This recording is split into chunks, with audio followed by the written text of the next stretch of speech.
César, un jeune chimpanzé élevé par un scientifique, possède un QI hors du commun.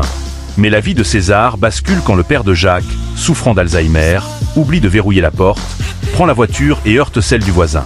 Furieux, ce dernier tire le vieil homme hors du véhicule et lui crie dessus. César, témoin de la scène, ne supporte pas qu'on maltraite son grand-père.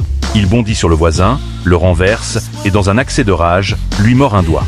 Trop tard, la police arrive, emmène César, et Jacques, impuissant, assiste à son départ, le cœur brisé. Enfermé dans un centre avec d'autres singes, César connaît la peur pour la première fois. Le gardien Jimmy le humilie en lui jetant de l'eau, et César, révolté, dessine au mur la fenêtre de sa maison pour y coller son visage et trouver un peu de chaleur.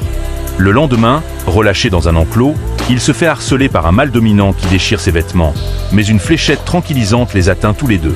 À son réveil, César est dans une cage renforcée, rencontre un orang-outan et voit d'autres singes emmenés au laboratoire.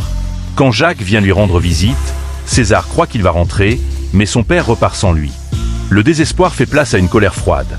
Il efface son dessin, décide de prendre son destin en main, et, perché au sommet de l'enclos, il observe les barreaux de fer et sent un plan audacieux germer dans son esprit.